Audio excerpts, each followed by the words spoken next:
একবার এদিকে আয় বেনি। অনেক বেলা হলো, এবার যে বেরোতে হবে। দিদা, তুমি না সেই একই রয়ে গেলে। সাজতে একটুও টাইম দাও না, আর একটু সময় দাও। কত সাজবি বেনি? চল, বিকেল গড়িয়ে রাত হলো। আমাকে দেখ, না সেজেই চলে যাচ্ছি। তুমি আর আমি, তোমায় দেখতে এমনিই সুন্দর, আমি হলাম কাজের। বর্ষা, বর্ষা, কি করছিস ভেতরে?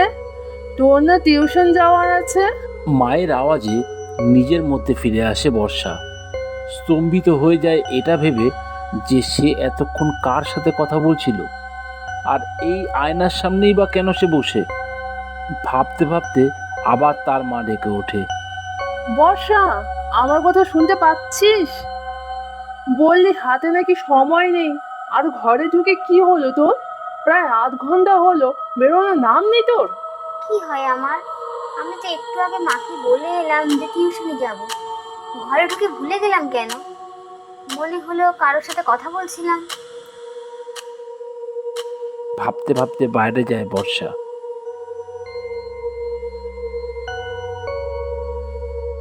তোর ব্যাপারটা কি রে? আজকাল দেখছি তুই সব ভুলে যাচ্ছিস। শরীর তো ঠিক আছে তো? হ্যাঁ মা, সব ঠিক আছে। শরীরের আবার কি হবে? একটু চোখ বুজিয়ে এসেছিল। আচ্ছা, অনেক দেরি হয়ে গেল, আসছি। কি যে হচ্ছে কিছুই বুঝছি না। আমি নিজেও কেমন একটা ঘোরের মধ্যে চলে যাই মাঝে মাঝে।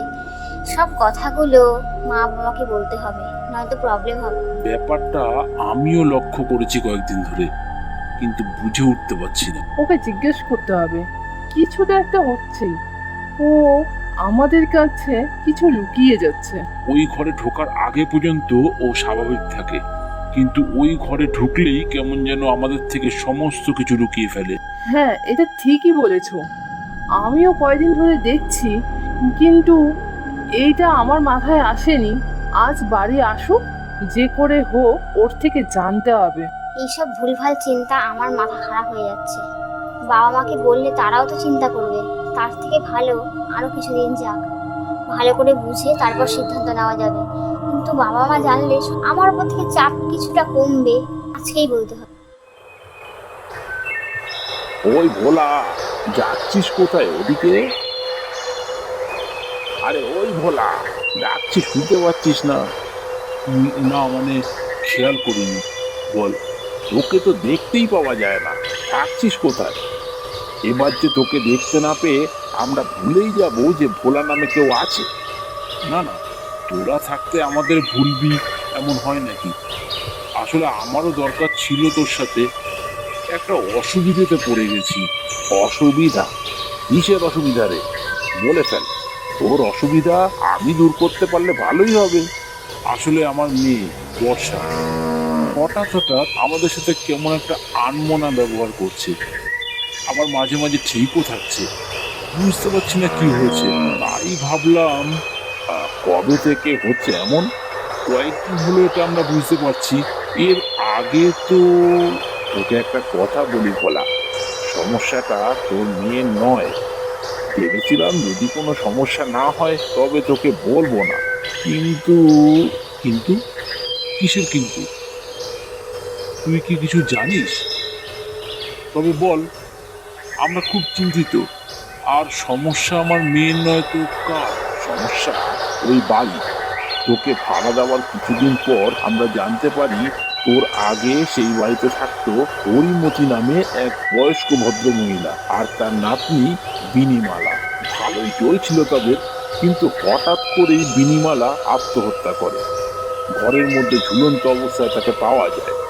যে ঘরে ওই বিনিমালা থাকতো সেই ঘরেই থাকছে তোর মেয়ে বর্ষা। আমার মনে হয়, কি বলছিস কি তুই? এত কিছু ছিল ওই ঘরে আর তোরা আমায় জানালি না, অথচ তোরাই আমাকে এই ঘরে আসার জন্য বলেছিলি।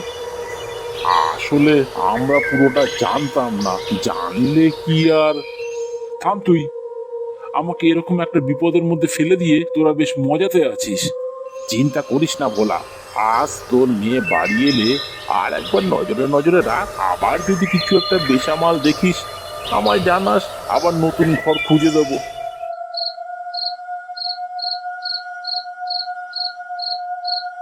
আমি তোর জন্যই বসে আছি।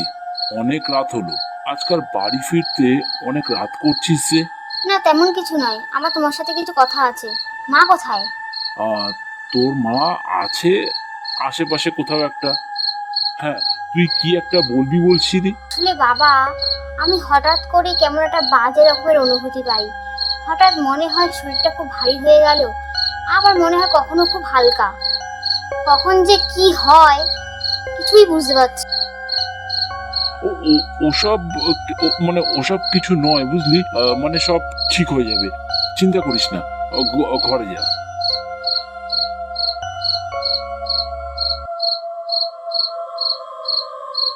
কি বলছো দিদা? আমি একা গেলে হবে নাকি? তুমিও যাবে কিন্তু আমার সাথে। বেরে, তুই এখনো বড় হলি না? তোর দাদুর বাড়ি, তুই একা গিয়ে ঘুরে আয়। আমার জন্য বসে থেকে কি হবে? তাছাড়া সে বুড়ো আমার থেকে তোকে বেশি করে ডেকে পাঠিয়েছে। জানি আমার বয়স হয়ে গেছে, আমি যাব না। দিদা, অত কিছু জানি না, তুমি যাবে মানে যাবে। কাল সকালে উঠেই বেরিয়ে পড়বো। তাহলে দিদিভাই, তোমাকে তো এখনই ঘুমিয়ে পড়তে হবে। হ্যাঁ, তুমি যখন বলছো তখন তো। বর্ষা, দরজা খোল মা। কার সাথে কথা বলছিস তুই? দিদা, এত জোরে ডাকছো কেন? এখন ঘুমাই, সকালে ডেকে। বর্ষা, বর্ষা, কি করছিস ঘরের মধ্যে? কে? কে তোমরা? কি চাই? বর্ষা, আমাকে তুই চিনতে পারছিস না মা? বর্ষা, কার সাথে কথা বলছিলি? ও তোমরা এভাবে দরজা ঠেলে ভেতরে এলে যে? কোনো সমস্যা হয়েছে? কার সাথে কথা বলছিলি তুই? কথা কই না তো। বাড়িতে আসার পর শরীরটা কেমন যেন করছে, কেমন যেন হালকা হালকা লাগছে। দেখো কেমন ঠান্ডা হয়ে রয়েছে হাত পা। হ্যাঁ, তাই তো। শোন, তোকে আজ থেকে আর এই ঘরে থাকতে হবে না। চল আমাদের সাথে আমাদের ঘরে গিয়ে থাকবি।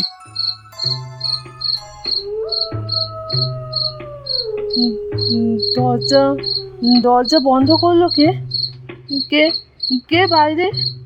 বাইরে নয়, পিছনে। কে কে কথা বলছে?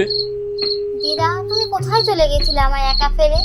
তুমি জানো না আমি তোমার ছাড়া থাকতে পারি না। জানি তো। হায় দিদি ভাই, চলে আয় আমার কাছে, চলে আয়। বর্ষা, যাস না, ফিরে আয় মা, ফিরে আয়। শুনছো? কিছু একটা করো না গো। ওই আয়না কোনো সাধারণ আয়না নয়, ওই আয়নার মধ্যেই আছে অন্ধকার।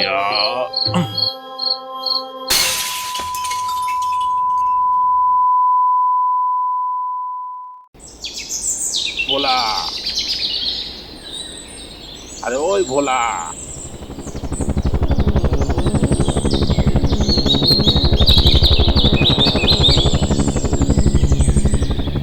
ভোলা ভয়ে ভয়ে কিছু একটা ঘটনা জগাকে বলতে থাকে। সব শুনে জগা বলে, কাল রাতে যে তোকে বলেছিলাম সব গুছিয়ে রাখতে, রেখেছিস? হ্যাঁ, সব গোছানো। ওরা সবাই সেই বাড়ি ছেড়ে বেরিয়ে যায় নতুন বাড়ির উদ্দেশ্যে। তারা আজ শুধু নতুন বাড়ি পাচ্ছে এমনটা নয়, তারা সাথে পাচ্ছে এক নতুন জীবন। আমাদের গল্প ভালো লাগলে অবশ্যই চ্যানেলটিকে লাইক, কমেন্ট আর সাবস্ক্রাইব করতে ভুলো না। আর হ্যাঁ, আমাদের প্রতিদিনের গল্পের শেষে থাকবে একটি করে প্রশ্ন। সঠিক উত্তর যারা দেবে তাদের মধ্যে থেকে লটারির মাধ্যমে বেছে নেওয়া হবে 3 জনের নাম। পরের গল্পের শেষে তাদের নাম আমরা দেখাবো, তাই অবশ্যই লাইক, কমেন্ট, সাবস্ক্রাইব এক্ষুনি করো। আর পাশে থাকা বেল আইকনটি প্রেস করতে ভুলো না, যাতে আমাদের পরবর্তী গল্পের নোটিফিকেশন সবার আগে তোমাদের কাছে পৌঁছে যায়।